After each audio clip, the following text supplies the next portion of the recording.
Hello, everyone. In this episode, we're talking about The Smashing Machine. But first, we always start with our movie news. And in the second half, we compare and contrast two wrestling movies. We also get into the best and worst of September. And then it's all things spooky screen season. And finally, we wrap up with our Did We Know? They're handing them out like candy.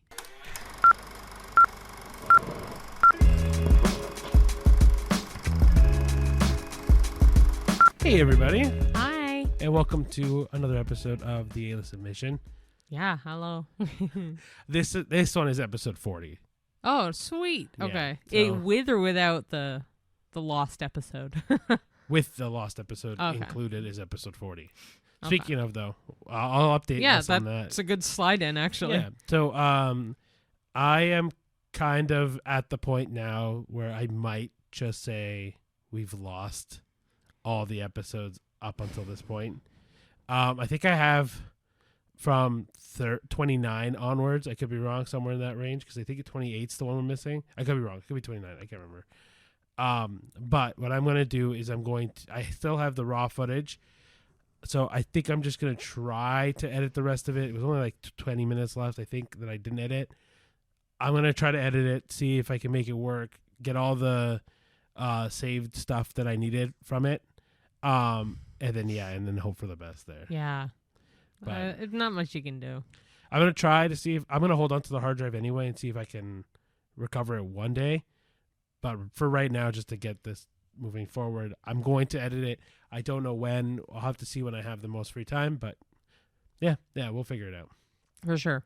Cool. And then slight mini update. My back is still kind of pulled. It's not as sore as it was last week, but it still does hurt to sit. So yeah, I'm trying. Well, don't worry. It'll get better soon, hopefully. Okay, so let's hop into some movie news. Also, side note, I'm sorry if I keep crossing my arms. It's just really comfy right now because my stomach's kind of bugging me too. So, it's a whole thing. Oh, I also should mention, we're back into our Udis. I think the last couple episodes we weren't. I guess so, yeah. Yeah. But I just came back from work, so I just wanted to change into something comfy. thus us being always in our Udis. Yeah, essentially. Which, by the way, if you guys like this consistent kind of wardrobe thing where we're always in our Udis, let us know. I'm curious to see if people actually care. Yeah. But I think for us, we just put them on, one, for consistency's sake, but then two, because it's super, super comfy and soft. Oh, it and is. everything. Yeah. Anyway, sorry, go back to it. First bit of movie news is that the Simpsons movie sequel has finally been confirmed for summer 2027. Yay. There was a 20-year hiatus between the first one and the sequel. Of course, it's with Disney's 20th Century. July 23rd is in 2027 is the estimated release date. And this is from Cineatomy on Instagram. Yep. Yeah. Random question from this. Did you see that movie in theaters at all? No, I didn't ever watch The Simpsons at that time. So I watched that movie in theaters Really? because my aunt really likes The Simpsons.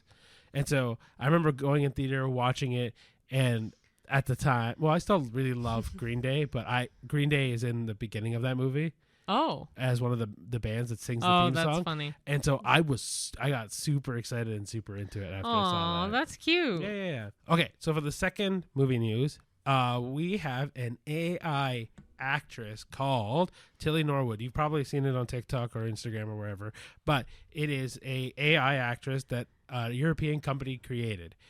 She has been criticized by real live Hollywood talent and the American Union that represents actors following the virtual star's debut. Aline van der Velden is the CEO of AI production company Particle 6, which created Norwood, said a number of entertainment companies were interested in signing deals with the AI creation, which really riled up actors, which honestly I think is insane. The fact that there's a company that is pushing a fake actress out there, and I think the term that I've heard recently was that she was going to be the next Scarlett Johansson. But I'm not surprised that there's been a bunch of backlash from real Hollywood stars, and that a bunch of talent agencies are looking to sign her because she's going to be free labor, essentially, or cheap labor. Yeah, this is also written by Abby Hughes from CBC News. Oh, yes. Just a side note. Thank you. But yeah, I think it's awful. Like, it's stripping away real stuff. But people will know the difference, I would think. I don't think so. Actually, Whoopi Goldberg was saying that people who know acting will know the difference. I think it'll depend, because like I think we're gonna get to the point where AI is gonna be so indistinguishable, right? Mm-hmm. Like think of what was the big movie that did it this year? Oh, The Brutalist. That used AI to replace signage, to put extras in the movie. Yeah. Right. And yeah, it came out eventually, but like they still did a whole movie where AI was definitely used to supplement the movie. Mm-hmm. Right. And if you have a whole actor that's there, I mean, people know her name. So unless they change her name, obviously people will know right away now. But I think you're going to get these AI actors, actresses come in and really disrupt things. And I think if people aren't wise to how AI actresses talk or act or whatever, I think it'll go completely unnoticed. Yeah. Oh, probably. Plus, also, AI is always learning. So, like, Oh, I know. and I don't see how it won't pick up on Scarlett Johansson's acting, or it won't pick up on you name your actor, actress here. Or the voice, too. Yeah. Right. So, I don't know. Yeah. No, it's kind of scary for sure. Right. Okay. Yeah. Last and final piece of movie news is they have officially announced a Weapons prequel. So the director, Zach, I think it's Cregger. I think it's Cregger. Cregger. It's not spelt that way. Anyway, regardless, he confirmed that he's going to be making a prequel for Weapons. It's going to focus on the main villain, if you will, of Aunt Gladys. The prequel is real, and he has a story that he's already written, and he's in discussions with Warner Brothers. He had the idea in mind for a prequel even before Weapons came out, which is pretty cool. It's gonna be the same director, obviously. Same woman playing Aunt Gladys. They confirmed it in actually this past month in September, because it had a huge success. So reason behind the origin of it is actually because there was a chapter of Weapons that Cregger had about Aunt Gladys that he cut from the film because there wouldn't be like enough time. So he's actually using that chapter to expand and make a full-length feature film. So I know I'm excited for that. Oh, so it's gonna be great. And like the difference between us reporting this last time or one other time is that last time it was just reported. This is fully now confirmed, and I'm super excited because I couldn't remember if we had talked about this before. We had talked about it, but it was rumored. It wasn't like confirmed. But I mean, I'm so happy he's fully cemented himself into this because I think it's going to be a really good movie. Yeah, I agree. So yeah, it was just three bits of movie news. Nothing. Yeah, that's it. Sorry, I didn't mean to cut you off. Yeah. And now we're going to the one and only movie review because this week was pretty slow in movies. There were a bunch of limited releases, so like the one that's gonna bother me so much that we didn't see is it called? It's not called Dog. Good Boy. Good Boy. Thank you. Dog. I know. There's remember there was a movie last week that was called Him. Okay. So anyway. Yeah, I would have loved to see Good Boy, but there was only one theater in our area that was showing it. But there was another one. I think there was another one called Anemone, but I could be wrong. But there was a bunch of limited releases. But we're trying to focus on the movies that are more mainstream or more like in every theater, so that way everyone has a chance to see the movies, right? Mm-hmm. So the movie this week obviously was The Smashing Machine. The director was Benny Safdie. The runtime was 123 minutes. Which translates to 2 hours and 3 minutes. The rating is R for violence, profanity, and drug use. And your key players / main cast is Dwayne Johnson, Emily Blunt, Ryan Bader, Bas Rutten, Alexander Usyk, Lindsay Gavin, and Zoe Kosovic. Okay, and the spoiler-free synopsis. It's a biological sports drama that follows Mark Kerr, a legendary MMA and UFC fighter at the peak of his career in the early 2000s. As he achieves success in the cage, Kerr struggles behind the scenes with mounting physical injuries and the pressure of fame and addiction. The film explores both his triumphs and his personal cost of being a combat athlete, in relationships, in health, and in identity. Cool. So, what did you think of The Smashing Machine? I hated it. Wow. You really did not even let me. So boring. I didn't hate it.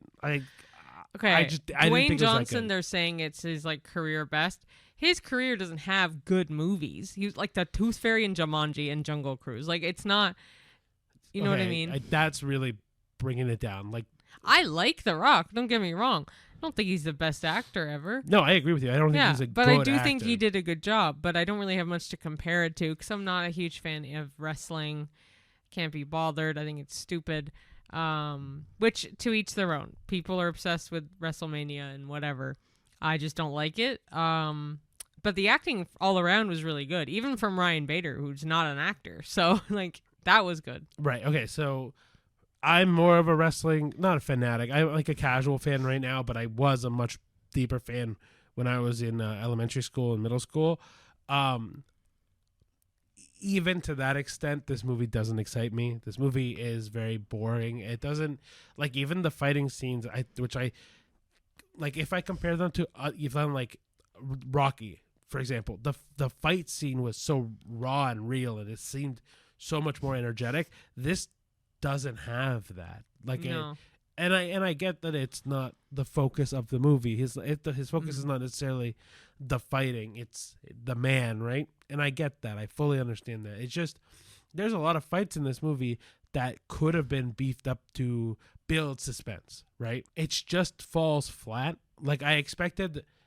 Don't get me wrong. Dwayne does a good job, like a good job as a dramatic actor in this. That being said, like Cheyenne said, The Rock isn't that great of an actor. Even when we took at movies like Fast and Furious that he's in, or Pain and Gain, or The Race to Witch Mountain. Pain and Gain. I don't even know if I know that. I think it's Pain and Gain. Is it with Channing Tatum? No, or, it's with Mark Wahlberg. Yes, I think it is Pain and Gain.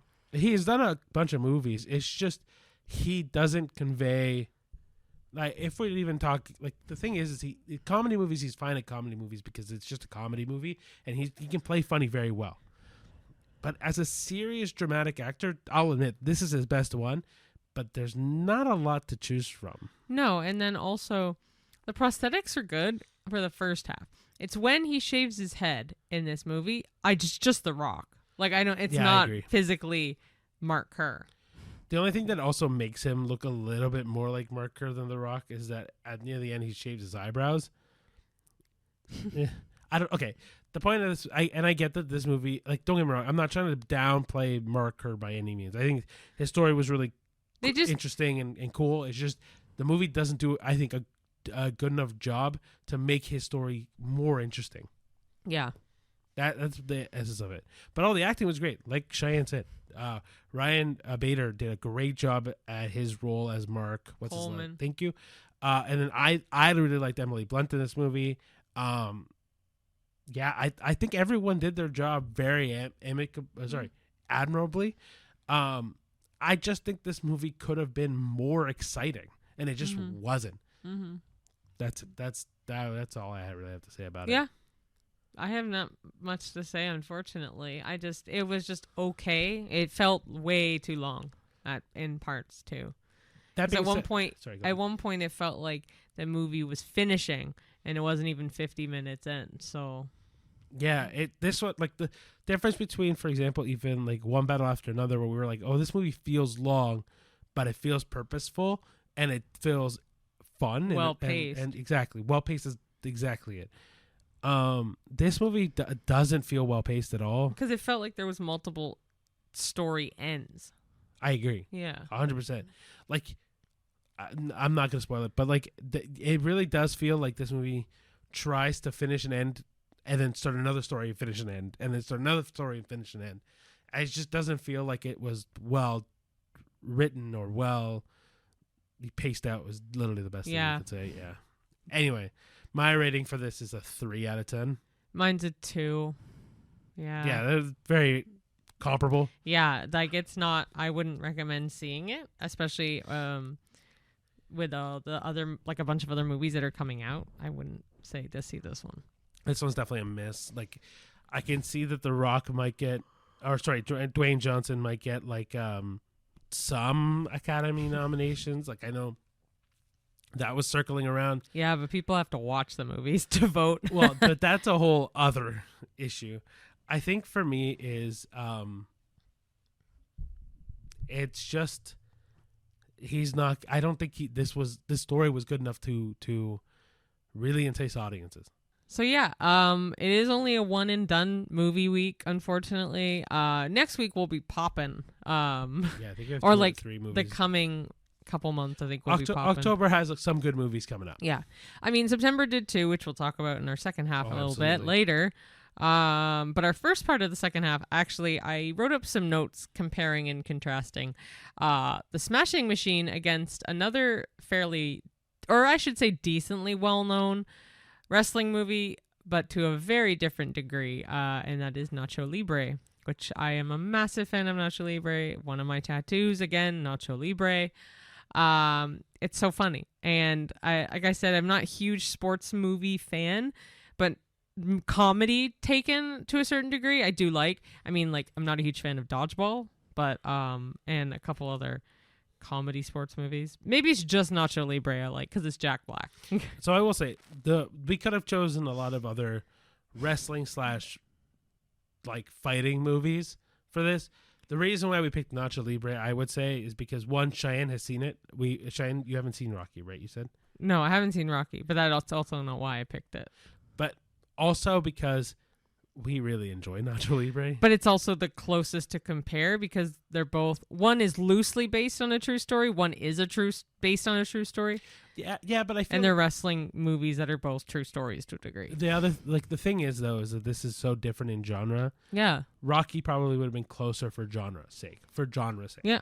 But there is a good compare and contrast to both of these. I agree. That is also a good part of this. Okay, so when it comes to similarities, 3 did come up. They both involve wrestling. At the core of both movies, they both center around fighters. While one is MMA, and one is like luchadors, lucha libre, staged type wrestling. The core of both movies is wrestling. So the next one is personal struggle, where each story is more than just wrestling. It involves Kerr's fight with addiction and the pressure to being relevant and being a winner, whereas Nacho's fight is more on purpose and dignity and also still kind of about fighting for other people, right? And then the other notable similarity is that they're both underdogs in a sense. Neither fighter is definitely shown as invincible. They are quite not. They're both very vulnerable, but both in very different ways. And yeah, if they lose, they lose. If they win, they win. And it just shows that, yeah, they're human at the end of the day. I will say, but the loss for both has very much big consequences if they do. Oh, yeah, for sure. But yeah, now we'll go into some of the contrasting parts of it. So the first one being genre, like I said earlier. The Smashing Machine is a documentary, which is very gritty, very real, very structured in the way that it blends like real life with real wrestling or real fighting.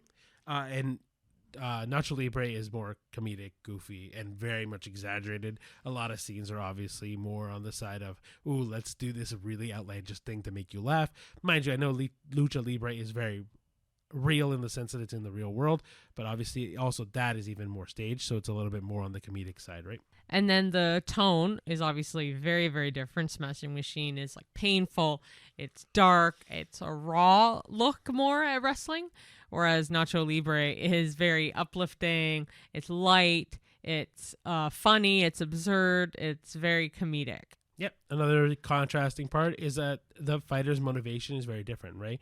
Kerr's is about survival. It's about his career. And it's about battling his own personal demons to succeed above everything else, right? When we talk about his addiction, when we talk about his love life, even like that personal stuff, right? Like that all then also matters to his career in fighting, right? And being able to withstand both at the same time, and then where he falters in both. Whereas in Nacho Libre, the motivation is more about raising money for orphans, so it's very selfless. And then also chasing his own dreams of being a professional wrestler. And in stretchy pants. But as terms of the audience impact overall, Smashing Machine will definitely leave you heavy-hearted because of his struggles throughout his career and his personal life too. But it does leave you reflective, especially with his addiction. It's very tough to watch, but it's also it is a good watch for his story. But with Nacho, it kind of leaves you laughing. It leaves you quoting lines. It definitely leaves me singing the I Am song, if you know what that is. And, you get hungry watching it, have some tortilla chips. We're the cheaps. So the one that it makes me sing is Encarnacion because of the Toronto Blue Jays who are in the playoffs right now. So hopefully it goes well. But what does that have to do with it? Oh, so in 2015, 2016, when the Jays made the playoffs last time. Oh, there's a player named Edwin Encarnacion was his name. Anyway, just little thing. That's just him being an idiot. No. I'm kidding. All of Toronto is rallying behind the Blue Jays baseball nerd for sure. Yeah. Anyway, yeah. So that's a little comparison between the Smashing Machine, Nacho Libre, a drama and a comedy. But also both of them show the struggle of being a wrestler, obviously in two very different worlds, but still with its own challenges, with its own successes and its own motivations, right? Yeah, 100%. Yeah. So now we'll go into the second part of our second half, which is the best and worst of September. Oh boy. So we watched a lot of movies. 10. We watched 10 movies. So a mix of this is us going on vacation and delaying a couple movies, which literally only 2. But then the rest is all movies that we've watched in September from beginning to end. Yeah.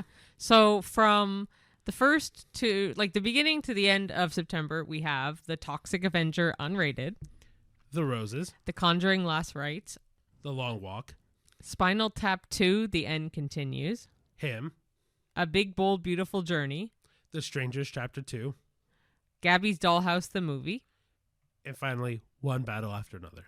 All right. So if we base it off our Letterboxd ratings, which again, if you don't follow us, it's at the A-List Pod on Letterboxd. And it'll be the QR code will be on the screen for you to follow quicker. Yep.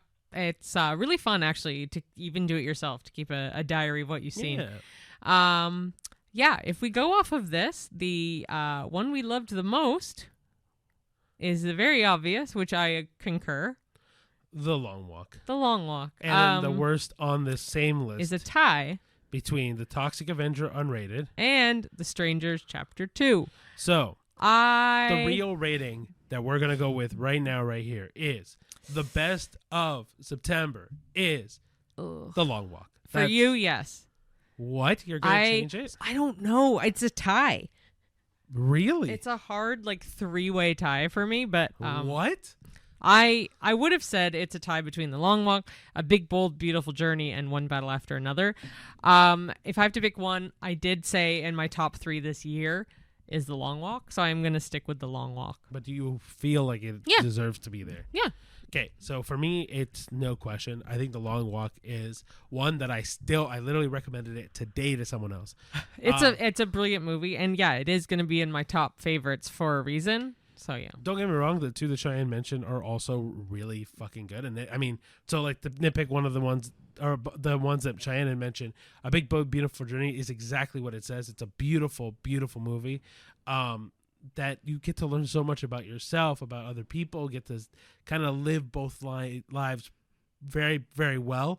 And then One Battle After Another is getting rave reviews right now. Yeah. And honestly, very justified. That movie is very well paced, very fun, very active. And I think, honestly, you're going to see a lot of Oscar nominations for this movie. I think you'd hope so. Okay.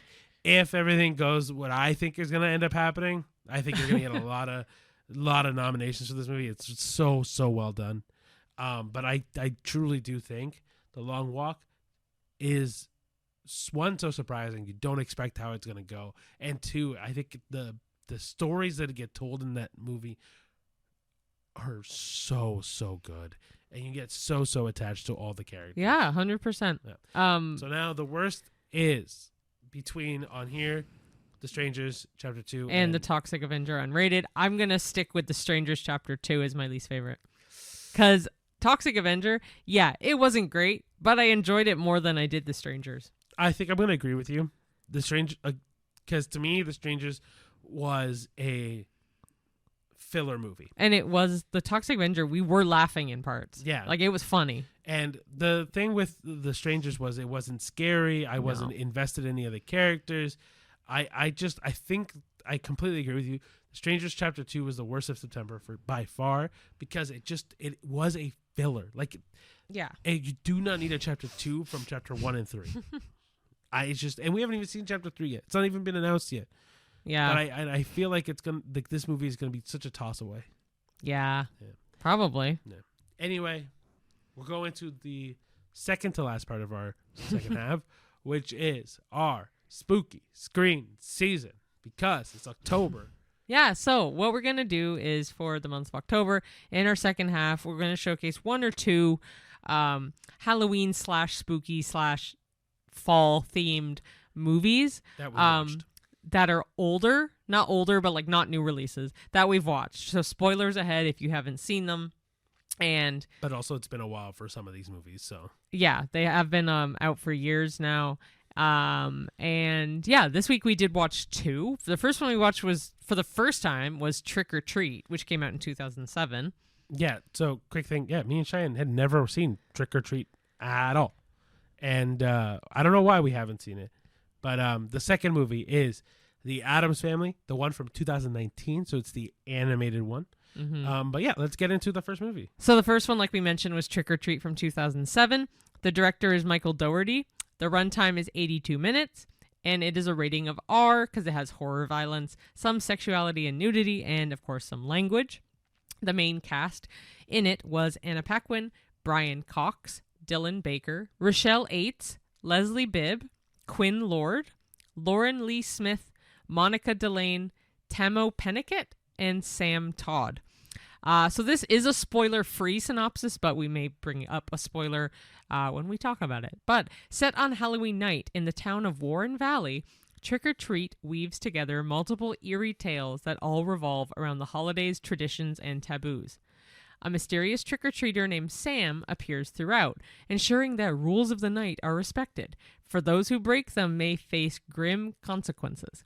Over the course of the evening, lives overlap and fears simmer to a boil as the strange and supernatural intrude on the otherwise familiar Halloween rituals.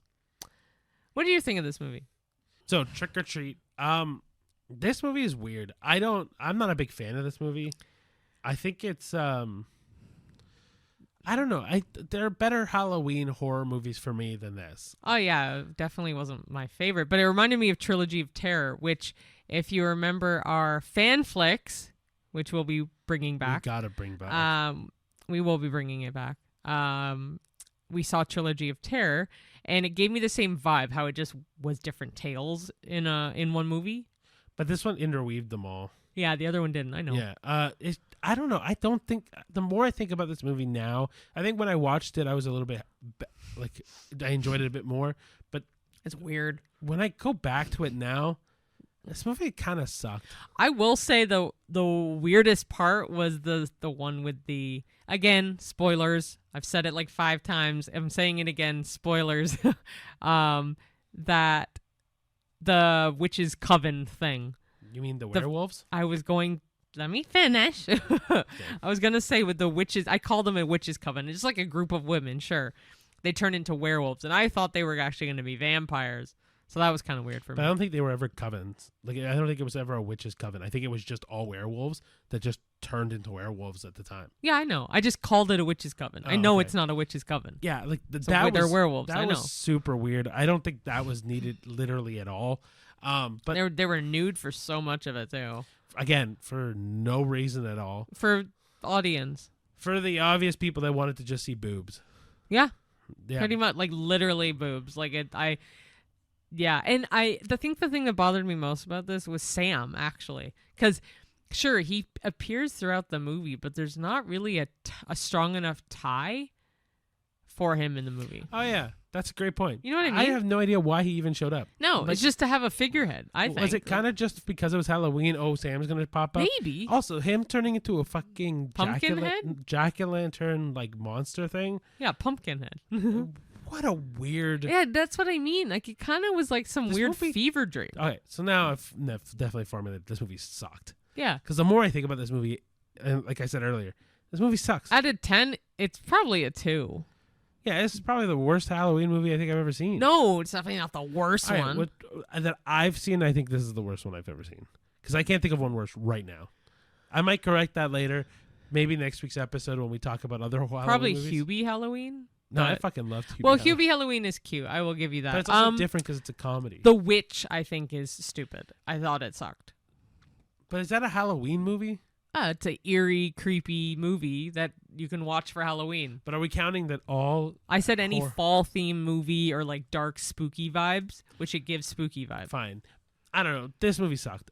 Especially because it's supposed to be a Halloween movie.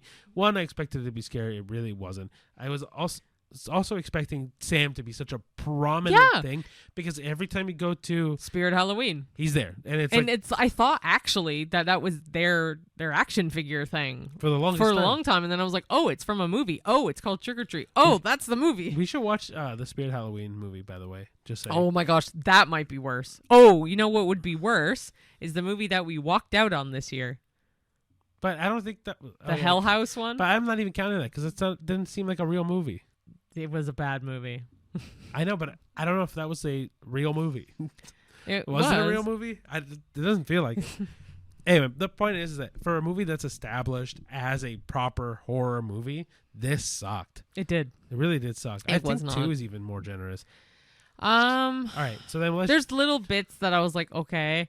I'm probably giving it a 2 also because I was in the mood for a Halloween-esque movie and we got to watch one. So I'm like, okay, that bump filled it a up void. Fair. Okay, so let's go into the other one, which is the Addams Family from 2019. Which we have seen before.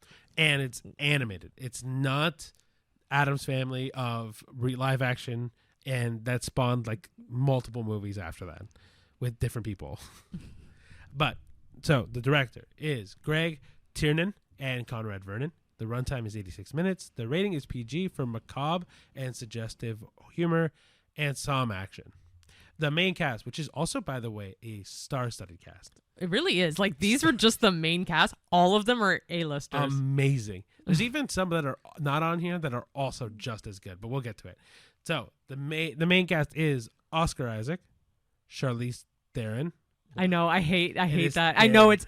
This is. We're keeping this in. We're keeping this in. I still say Theron, like Charlize Theron. But it is Theron. It sounds so much nicer to say Theron. So I it know it's sounds- Theron and Charlize. I apologize. Sounds fancier if it's It does Theron. because her first name is so fancy. Anyway, Chloe Grace Moretz, Finn Wolfhard, Nick Kroll, Allison Janney, Bette Midler. Brett. Okay, Bette Midler and Snoop Dogg. But Snoop Dogg is amazing as Cousin It, by the way. Anyway, our spoiler-free synopsis that we're eventually going to just spoil the movie anyway is Gomez and Morticia Addams, after being chased out of their town for being too weird, relocate to run-down asylum grounds on a hill. Raising their children, Wednesday and Pugsley, in seclusion, their lives are turned upside down when a reality TV show host, Margot Needler, decides to renovate the nearby neighborhood and sees the Addams mansion and their eccentric family as an eyesore. As the family resists assimilation, tensions rise, alliances form, and the Addams must stand together to protect their home, identity, and each other. I love this movie. This movie is actually phenomenal. I love. Okay, the second one's not as good. Did they make a third one? No. Okay, I feel like I've heard they were going to, or They might. because I think the ratings were so trashed in the second animated one they made. I don't think they're gonna make a third one. I thought I had heard they were thinking about it. Maybe this movie flopped, but I don't know. Honestly, I think the voice cast is really good. Especially Oscar Isaac does such a good job as the voice of Gomez. I think, so good. and Nick Kroll being Fester is perfect. But the other cast that I had mentioned that was so prominent was Martin Short and Catherine O'Hara. thank Oh you. yeah, as Morticia's parents, right? Yes, they're literally a one scene little bit, but man, are they funny. I don't know.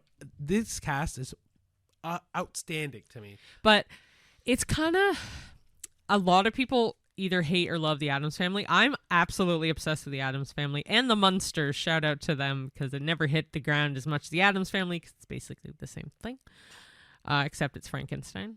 But anyway, I have always wanted to get an Addams Family tattoo, so that's on my radar in the distant future. Obsessed. My personal favorite is at the made-for-TV movie, The Addams Family Reunion, because it has Tim Curry in it and Daryl Hannah, and I love Tim Curry so much. Is Christopher Lloyd still in that one too? Christopher Lloyd is not in it. He's not Fester? I don't remember who is Fester. He's not a notable actor now. And it was made for TV, and it was based on either before or after the TV show, the new TV show they made of the Addams Family. The original show is also great, the black and white. Yeah. To go to this movie though, like just to stay on this movie. Sorry. No, it's okay. Because Cheyenne's right. Addams Family, there's like a lot of TV shows and Or there's like at least 3 movies aside from the 2 animated. There's 2 TV shows. Not 3. Wednesday. Oh, and Wednesday, That's the thing which I was gonna I mention. actually am not a huge fan of. We the guy. We didn't watch. No, as Gomez. Fair. Yeah, the guy as Gomez. That's all. I just don't think he portrays it as well as the other cast do, and especially Oscar Isaac is great. And though. for us to talk so highly of the Addams Family in general and not have seen Wednesday is kind of wild. But like anyway, to go focus on this movie is really, really well done. I think it really touches the tone of the Addams Family so well. Like they like the cast that voices it. Morticia, it sounds exactly like Morticia, no matter in what realm. Oh, great, Charlize. Yeah. Like Charlize does. I think so, and I even think Chloe Grace Moretz was just a shoe-in because she's such a horror queen. Yeah. So it makes sense that they would have gotten her. And but Finn Wolfhard fits Pugsley perfectly too. The voices are great, but like that's the thing. In real life, I could definitely see Oscar being Gomez in real life. I don't think so. Charlize, I could potentially. Because Gomez is a little chubby, and Oscar Isaac is not anything but. Yeah, but Tim Curry wasn't in his. Yeah, and neither was Raul Julia in the other movies. Yeah, but he is chubbier. Not like, don't get me wrong, the movie makes him way chubbier than. So than this is the only time you'll see a chubby Gomez. I disagree. He's not chubby in anything else. He's chubby. Not fat. Let's be real. No, he's not fat. He's average in everything else except this. For some reason, they made him like a bubble. I don't. Yeah, that's what I'm saying. In this movie, he's fat. Yeah, I'm talking. Yeah, I'm just saying. But I think chubbier is physicalities aside. If they turned this movie into a live action with this cast, it'd be killer. I think they did the opposite thing then with Pugsley, because Pugsley is not that big in this, and Pugsley is fat in the live action movies. He's chubby in this. He's like between chubby and the only regular. person who's consistent is Fester and Morticia. And Morticia is like long, skinny, pale. Which this movie I knew was going to be good from the get-go. When in the beginning opening sequence, Morticia's putting on ashes as her eyeshadow. Funny. That is top tier humor for the Addams Family, if you know the Addams Family. But even like your standard jokes that if you get in every Addams Family movie, like you know what speaking French does to me, or like Academia, or like Tish, like it's just you know what I mean. Like there's, I guess it's all Gomez, but like it's just perfect. I think I would love to be in the Addams Family. I love the morbid, creepy death vibe sense they have. Like I love it. I think it's just I think again I'm gonna keep saying it. It's just this movie does really hit the creepy, family friendly vibe almost perfectly. I don't. And then sorry. I was gonna say the only other thing that I can think of that is creepy and like kooky, morbid and like mysterious, spooky. Yeah, all the words like that is still very, very, very family friendly. And even this is not really true. Is Beetlejuice? Like Beetlejuice kind of fits this vibe very well. Yeah, but this is even more family friendly. I would love a animated Beetlejuice. That'd be dope. That'd be really cool. Imagine what they could do with like the sandworm and stuff. Anyway, I will say too, I liked the pets in this one. Like Wednesday in this has Socrates, who's either a squid or an octopus. I think he's a squid. I think he's a squid. They have a talking tree. The house is a spirit that just says "Get out, get out." That one, yeah, and then the lion. But even like Cousin It looks amazing, and it gives the vibes of a hip hop star. Well, I mean, the first thing you'd see when he comes in, or I don't even see here, is Snoop Dogg songs. Yeah, and you don't hear Snoop Dogg do any voice really until the end of the movie, because then he does his actual performance. I wasn't sure if it was in the end of this movie or was it in the second movie, but I guess it's definitely this movie. It's probably end up being because we started rewatching the second movie. We haven't finished it yet, but we haven't gotten to the end, so I know he does it in this movie. I don't know. I think this movie is like. This is like a 7 out of 10. Oh man, that's still too low for me. This is like Really? to me, it's like an 8.5, 9 out of 10. What? That's a stretch. I really like this movie. 7.5 then. I think I could rewatch this movie over and over and over again. I could easily rewatch this movie but over I think and over and over again. To me, that marks a great movie. Like it does. It's just for me, no more than an 8. I'll stick with 7.5. I think. This is a 9 for me, I think, because I just really enjoy this movie. And I think that if you're trying to hit the Halloween checklist, even for families especially, because it's a fine line when you look at Halloween movies for kids. And this is like the top of that list. Like to me, this beats out Casper. This beats out Halloween Town. Like, you know what I mean? Like those are other kids' movies that are Halloween movies. This is better than all that. Yeah. Yeah. I know. I think so too. Like I still really, really enjoy it. All right. You want to go into the last part of our second half? Okay. So to kind of tie in all the movies that we've talked about, because they are very broad, I did 3 Did We Know questions for each of the 4. So it'd be Trick or Treat, the Addams Family, the Smashing Machine, and Nacho Libre. So I've done 3 Did We Knows for each one. So the first movie is Trick or Treat. So the first one is, this movie was shelved for 2 years before release despite strong festival buzz. Did we know? No. We probably don't know much about this movie prior, so. But I am surprised that I guess this movie would have came out like in a TIFF. I'm not saying it is TIFF, but like some sort of like film festival. Well, it says festival. So I'm surprised it got it. Yeah, I was gonna say I'm surprised it got any traction for this movie. I'm surprised it got unshelved. Oh. Yeah, I guess fair enough. I'm like, what? Yeah, I guess. The second one is the director Michael Dougherty based Sam, the burlap sack trick-or-treater, on a short film he made in 1996. Did we know? Nope. I'm curious if that Sam was more interesting. But no. I would love to know the short film for that, yeah. Maybe the short film is better. The less of this movie, the better. And then the final one is that this movie is now considered a Halloween cult classic, even though it never had a wide theatrical release. Did we know? No, but that makes sense for the festival thing. It also makes sense because, let's say this is a TV movie.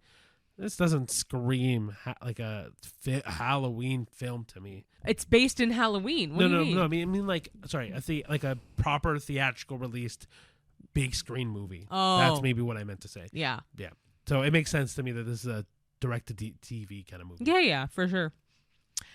Okay, yeah. So I feel like we're gonna say yes to all 3 of these because we've definitely talked about 2 of the 3. But this is for the Addams Family.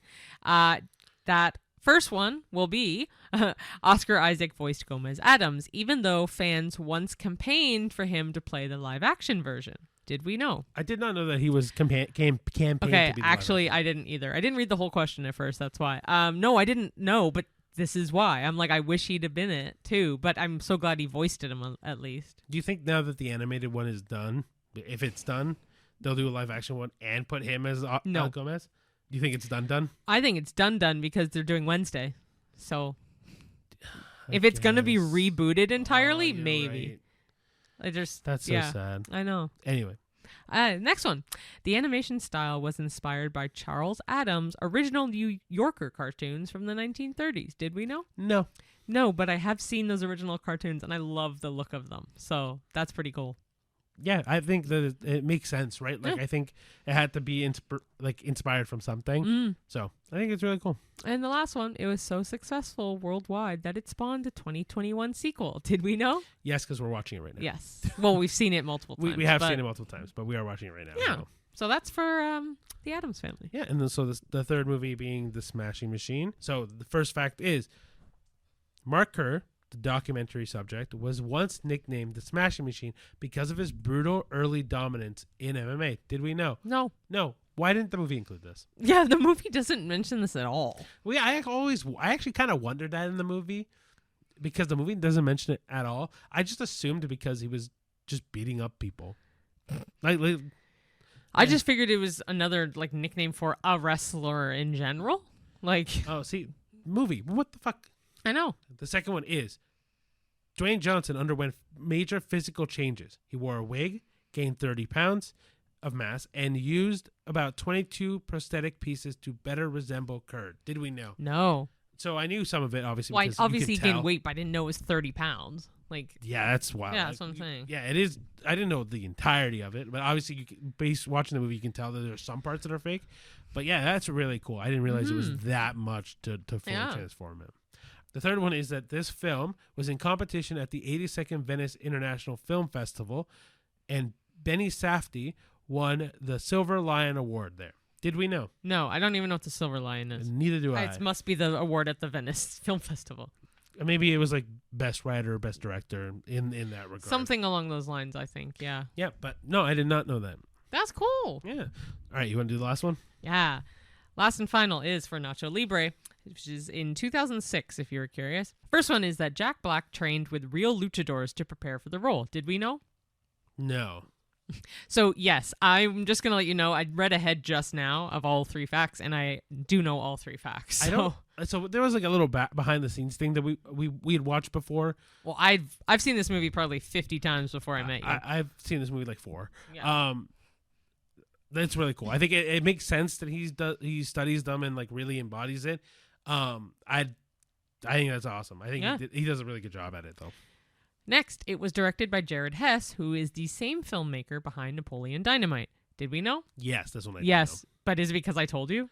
No. I once I found out it was directed by Jared Hess before, then I was like, oh, I wonder what else he did. And I've looked that's how you found out, though? Yeah, so I knew of Napoleon Dynamite first, and then I was like, oh, Jared Hess. I know he did Napoleon. So. I didn't know who did Napoleon Dynamite. And then I did. Actually, I did because of Nacho Libre. That's how I knew. So for me, I watched this movie, knew who Jared Hess was afterwards, and then looked it up and went, oh, he did this.